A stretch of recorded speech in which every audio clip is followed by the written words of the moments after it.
എല്ലാവർക്കും പുതിയൊരു വീഡിയോയിലേക്ക് സ്വാഗതം. ഇന്നൊരു കിടുക്കാച്ച് സിനിമ കണ്ടു. ആക്ഷൻ കിങ് അർജുൻ നായകനായ ഏറ്റവും പുതിയ ചിത്രമാണ് ബ്ലാസ്റ്റ്. ഇതൊരു ത്രില്ലർ സിനിമയാണ്. സാധാരണ ഒരു മിഡിൽ ക്ലാസ് കുടുംബത്തിൻ്റെ കഥയാണ് സിനിമ പറയുന്നത്. എന്നാൽ ഈ കുടുംബത്തിലെ എല്ലാവർക്കും മാർഷ്യൽ ആർട്സിൽ മികച്ച കഴിവുണ്ട്. അവരുടെ ജീവിതത്തിലേക്ക് ഒരു അപകടകരമായ ഗ്യാങ്ങും വലിയ ക്രിമിനൽ നെറ്റ്വർക്കും കടന്നു വരുന്നതോടെയാണ് കഥ കൂടുതൽ ത്രില്ലിംഗ് ആകുന്നത്. സിനിമയുടെ ഏറ്റവും വലിയ പ്ലസ് പോയിൻ്റ് അതിലെ ആക്ഷൻ രംഗങ്ങളാണ്. ഓരോ ഫൈറ്റും തിയേറ്ററിൽ വലിയ ആഘോഷമാക്കുന്ന തരത്തിലാണ് ഒരുക്കിയിരിക്കുന്നത്.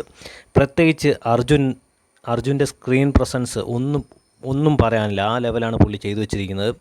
അതേസമയം പ്രിറ്റി മുകുന്ദനും അഭിരാമിയും എന്നിവരുടെ പ്രകടനവും പറയേണ്ടത് തന്നെയാണ്. വേറെ ലെവലാണ്. അഭിരാമിയുടെ ഒക്കെ ഗംഭീര തിരിച്ചുവരവാണ്. അർജുനൊക്കെ ഇത്രയും പ്രായമായാലും കണ്ടു കഴിഞ്ഞാൽ പഴയ നമ്മൾ ആ 90കളിലൊക്കെ അർജുൻ്റെ സിനിമ കാണുന്ന അതേ ഒരു ഫീലാണ് നമുക്ക് ഈ ബ്ലാസ്റ്റ് കാണുമ്പോൾ ഫീൽ ചെയ്യുന്നത്. ഇതൊരു തിയേറ്റർ വാച്ച് സിനിമയാണ്. ആ കാട്ടാളനൊക്കെ എടുത്ത സമയത്ത് ഈ സിനിമയൊക്കെ ഇത് കൂടുതൽ തിയേറ്ററിലില്ല. ഇവിടെ അടുത്ത തിയേറ്ററുകളൊന്നുമില്ല. ഇവിടുന്ന് കുറച്ച് ദൂരെയുള്ള തിയേറ്ററിൽ 2 ഷോയേ ഉള്ളാകെ.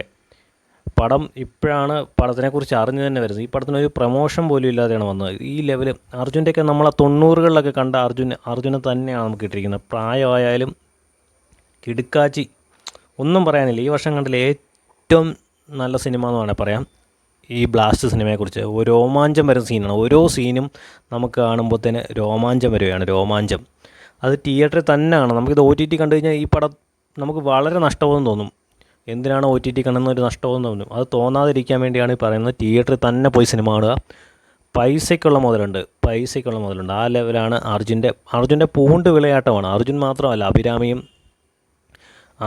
അർജുൻ്റെ മോളായിട്ട് അഭിനയിച്ച നടിയെല്ലാം അടിപൊളി പെർഫോമൻസാണ് ചെയ്തിരിക്കുന്നത്. പിന്നെ ഇതിൻ്റെ അകത്ത് ചൈൽഡ് ആർട്ടിസ്റ്റായിട്ട് അഭിനയിച്ചിരിക്കുന്നത് മലയാളിയായ ഒരു ബാലതാരമാണ്. അതിൻ്റെയൊക്കെ പ്രകടനം കാണണം. അപാര പ്രകടനമാണ്.